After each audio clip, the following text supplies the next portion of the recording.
morning, class! E aí, bom dia, pessoal! Como é que vocês estão? Como é que estão passando aí nessa quarentena? Bom, espero que todos vocês estejam bem.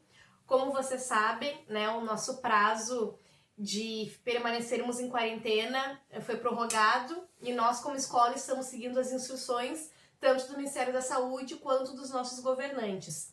Mas, pessoal, eu quero dizer para vocês que estou sentindo muita falta de vocês, sentindo falta de nós estarmos na sala de aula, de termos o nosso contato pessoal, das nossas conversas, brincadeiras, de poder estar esclarecendo a dúvida de vocês pessoalmente. Mas felizmente nós seguimos aqui com a nossa plataforma do eClass, onde nós vamos ter a oportunidade de dar continuidade aos nossos estudos de forma remota. Então, vamos continuar então? Let's go!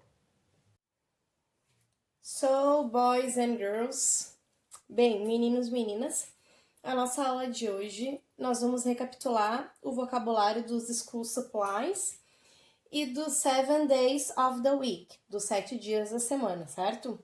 E para isso nós vamos fazer um game, um jogo que é bem legal, bem divertido e eu acho que vocês vão gostar, certo? Let's go, vamos lá então?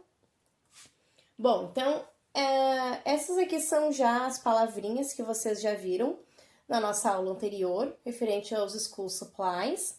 Nós vimos que lápis em inglês é pencil, vimos que lapiseira é mechanical pencil, a régua é ruler, a borracha eraser, o papel paper, a cola glue, o giz de cera crayons, as canetinhas ou caneta é pens, né?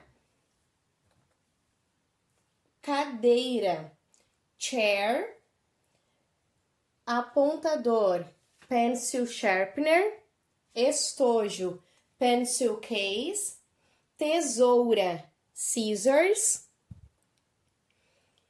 E aqui, então, nós temos the 7 days of the week, que são os 7 dias da semana. Lembrando que o primeiro dia da semana é o domingo, certo? E não a segunda-feira, tá? Então, ali, o primeiro dia, Sunday, domingo. Monday, segunda. Tuesday, terça. Wednesday, quarta. Thursday, quinta. Friday, sexta. E Saturday, sábado, certo? Então, a pronúncia é sempre com som de day no final, né? Todas as palavrinhas têm em comum a mesma terminação, que é day.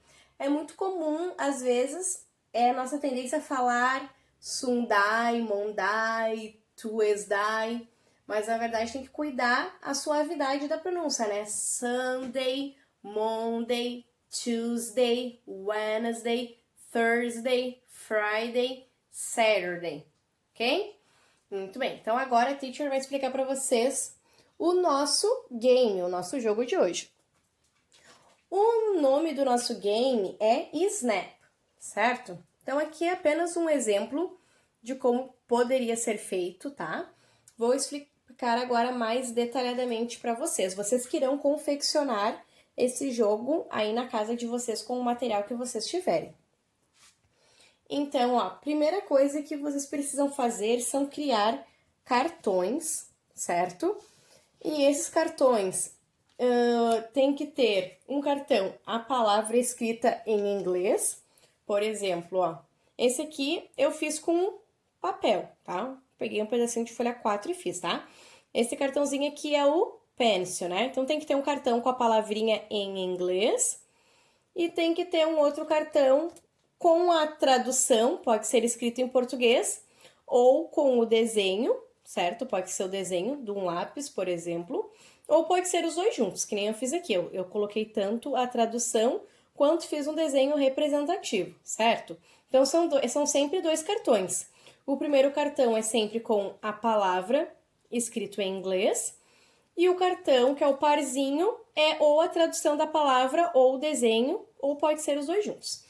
Então, ó, o material que você vai utilizar pode ser folha 4, pode ser cartolina, se você tiver e quiser que fique mais durinho, pode ser papel cartão também, se você tiver em casa.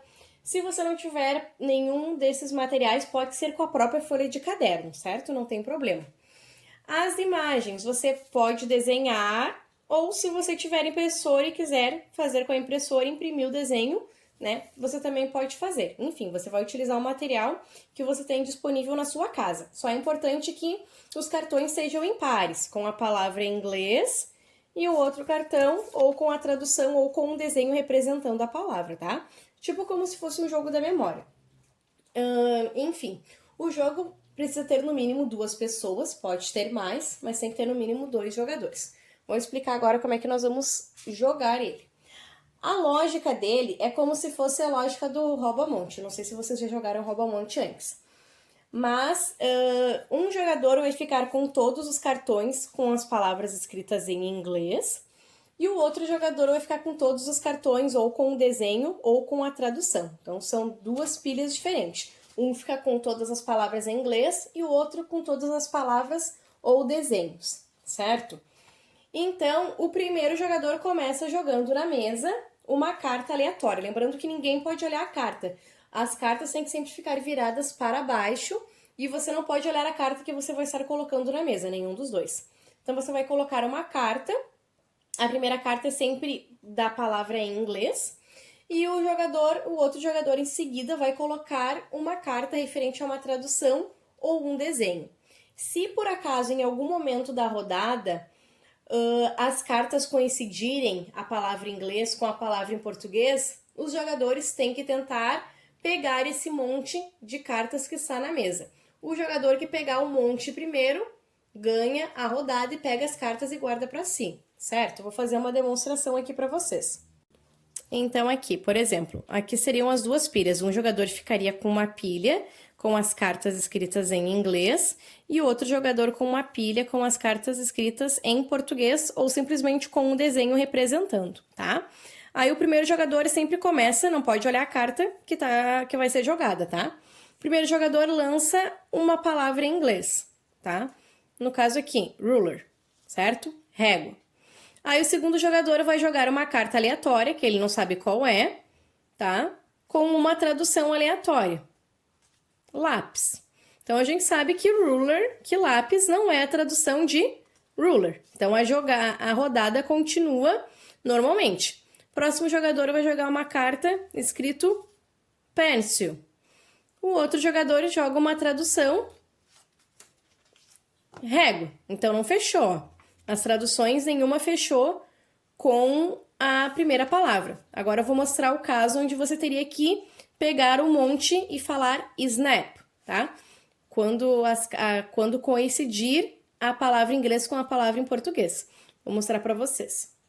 Então, ó, você sempre precisa estar bem atento. Agora eu vou mostrar um caso onde você vai falar snap e vai tentar roubar um monte, tá? Aí, o jogador joga a carta ruler, a carta régua, certo? E o outro jogador joga a tradução de forma aleatória, que você não sabe qual é, régua. Ó, fechou. Ruler, fechou com a tradução, régua, ou com o desenho. Os 2 jogadores podem ir e tentar roubar um monte de cartas da mesa. Quem botar a mão primeiro, recolhe as cartas para si, tá? E assim vai indo. Outro exemplo. Estão jogando, a rodada está seguindo, um jogador joga a palavra pencil, por exemplo. Ó, caiu a palavra pencil. O outro jogador joga aleatoriamente e cai lápis. Ó, fechou a tradução. Pencil com lápis. Os 2 têm que ir tentar pegar o monte e guardar as cartas para si. Vai ganhar o jogador que ficar com o maior número de cartas e perde a rodada o jogador que ficar sem nenhuma carta na mão. Quando acabar as cartas de um dos 2, termina a rodada e ganha quem ficou com as cartas, certo? Então, aqui estão as palavras que vocês vão utilizar para fazer os cartões e para quando vocês conseguirem jogar. Então, tem que ser 2 cartões, um cartão com a palavra em inglês e o outro com o desenho representando ou com a palavra em português. Então, os cartões que vocês terão que fazer: pencil, ruler, eraser, paper, glue, crayons, pens, pencil sharpener, pencil case, scissors, Sunday, Monday, Tuesday, Wednesday, Thursday, Friday, Saturday. Cada cartão em inglês tem que ter a sua tradução em português ou o seu desenho. Certo, galera? So, this is it for today. Bye, bye!